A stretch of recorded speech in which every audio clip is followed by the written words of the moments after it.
आपल्याला अंड्याची चटणी बनवून घ्यायची आहे। तर कांदा असा छानपैकी लालसर असा गोल्डन कलर मस्तपैकी असा लालसर आलेला आहे। छानपैकी कांदा तळलेला आहे। आपल्याला टाकून घ्यायचं आहे लाल तिखट। लाल तिखट मी मीठ टाकलेलं आहे कांदा तळताना, तर लाल तिखट टाकतो आणि लाल तिखट टाकल्यानंतर टाकायचं आहे हळद। मस्तपैकी अशी हळद टाकून घ्यायची, पूर्ण मिक्स करायचं। मिक्स केल्यानंतर आपण टाकून घेणार आहोत अंडा।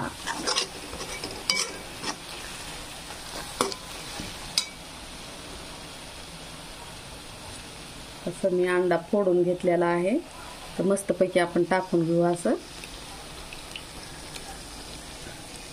छानपैकी अंडा चटणी।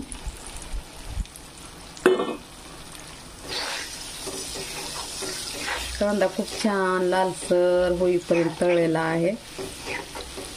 कलर एकदम लाल लाल गोल्डन मस्त आलता। आणि अंडे आहेत ते वाटीमध्ये फोडून टाकलेले आहेत। तर मस्तपैकी अशी आपली अंडा चटणी, अंडा भुर्जी काय पण म्हणा पण तुम्ही, मस्तपैकी असं तयार आहे। सुंदर अशी अंडा चटणी।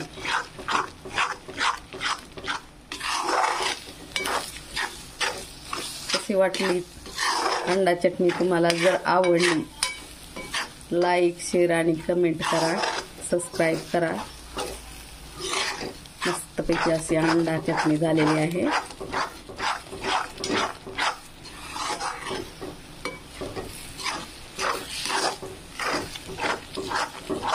सुंदरपैकी अंडा चटणी आपली खाण्यासाठी रेडी आहे।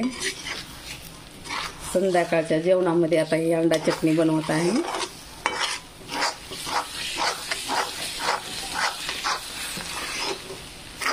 फ्लावरची भाजी केलेली आहे, पोरं म्हणले आता फ्लावरची भाजी नको, आता अंडा चटणी पाहिजे। पोरांच्या हट्टासाठी करावंच लागतं। तर मस्तपैकी अशी अंडा चटणी आपली रेडी आहे।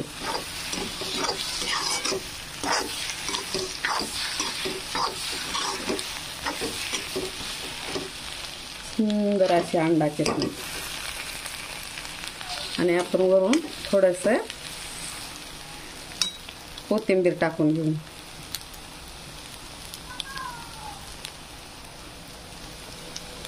सुंदर अशी अंडा भुर्जी। Bye bye, take care.